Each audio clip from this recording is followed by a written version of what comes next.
Has Ukraine received its last check from the American taxpayers? Well, according to John Kirby, a national security spokesperson, the aid to Ukraine is not indefinite. Let's check out what he said the other day. On the Ukraine funding, we're coming near to the end of the rope. I mean, today we announced $200 million, and we'll keep that aid going as long as we can, but it's not going to be indefinite. So are we moving with a sense of alacrity? Absolutely. I couldn't give you a date certain on the calendar. Ooh, not indefinite is a real change of tone from the language that's been used up until this point about funding for Ukraine. I wonder if that New York Times columnist, Tom Friedman, who we played a clip from him the other day, who said even to have any willingness to shut off Ukraine funding is like evil. He used very stark language, is morally evil. Is he going to use that kind of language for John Kirby? Conceding something that you and I and so many skeptics have been saying forever, which is that eventually we will stop sending money. That is the reality. We're not going to fund this forever, even though the Biden administration has said that they would do that it would come to an end. So doesn't it behoove us to push for and work for a diplomatic outcome at the point where the Ukrainian resistance is still funded, rather than wait until for that to peter out, as it eventually will do, and then they'll be in probably a worse bargaining position with Russia.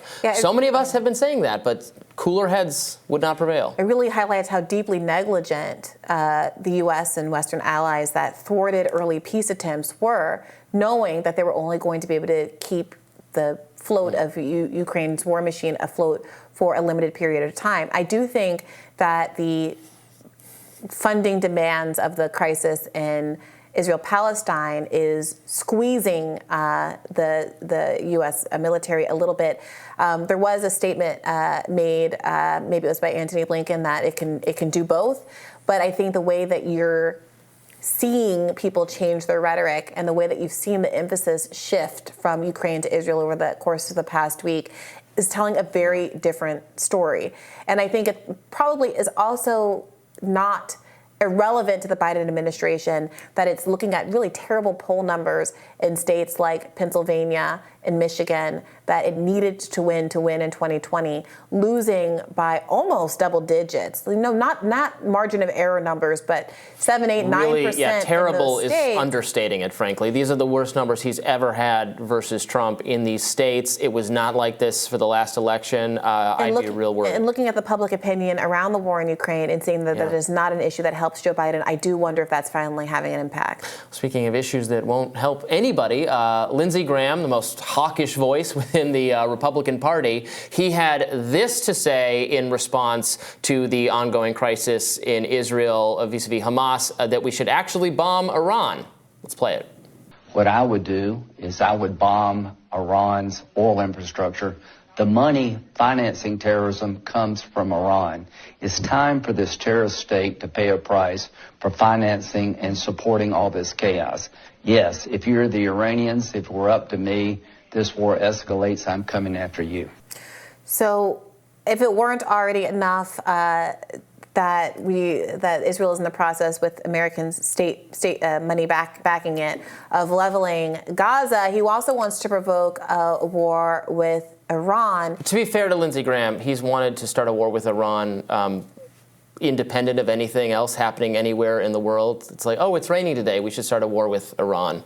It is pretty incredible that those kinds of comments and the massive global implications of those comments and the implications for the U.S. budget, which these kind of classic conservative budget hawks used to say they cared so much about, go completely out of the window, and they make these kind of statements with impunity. Even if you put the humanitarian implications of what he said to the side, it's really galling that we do live in a political context. People say, oh, there's no accountability for Trump. Trump is just the tip of the iceberg. There doesn't seem to be much in the way of pushback or consequences for people making even the most outlandish of policy suggestions. Well, one person who is pushing back from within the GOP, Senator Rand Paul, he said this, encouraging restraint on the subject. Let's play it. You do. I have nothing but sympathy for the Israeli people at this point in time.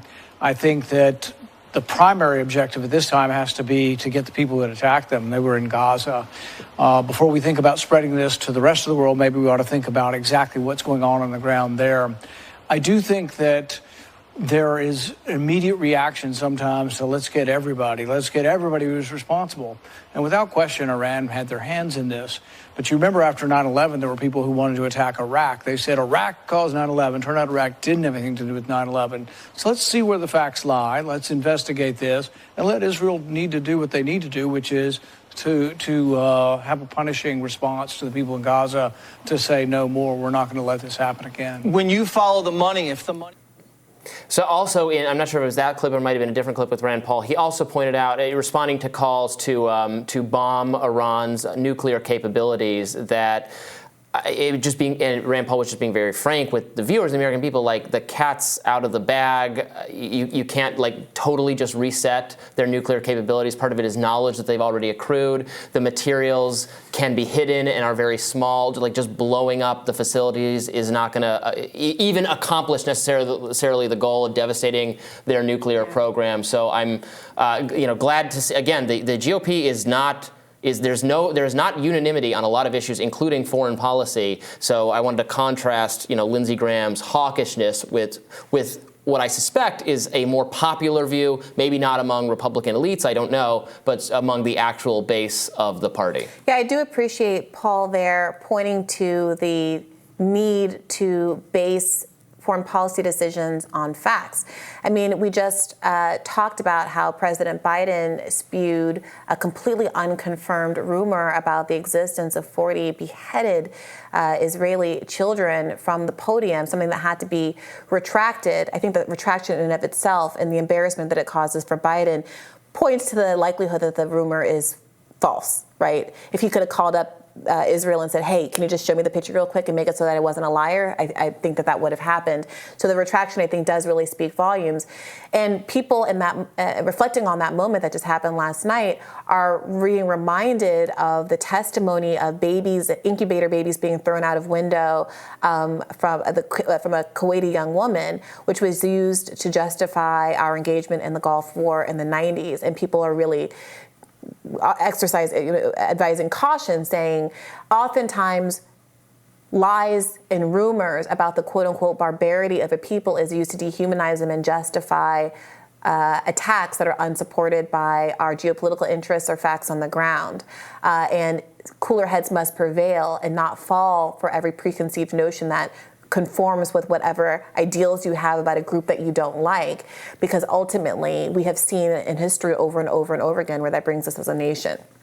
Right. I think there was one more subject we wanted to touch on here. Do you want to intro speaking that? of unconfirmed rumors, there was another brouhaha where a celebrity decided to weigh in and show their support for Israel. But just like Jamie Lee Curtis did with the pictures of the babies in cages that turned out to be Palestinian babies in cages, not Israeli babies in cages, he tweeted a picture saying, "I stand with Israel," of devastated terrain, which unsurprisingly was a picture of Gaza devastated.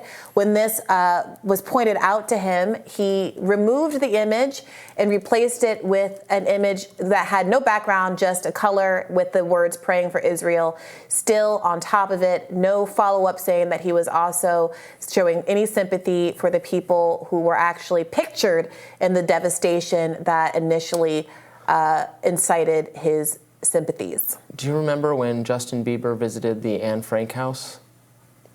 No. What did he do? He wrote in the guest book that I hope that Anne Frank would have been a believer. No. That's a true story. Yikes. Well, thank goodness we aren't looking to Justin Bieber for any kind of foreign policy advice or... Maybe hair tips. Maybe hair tips.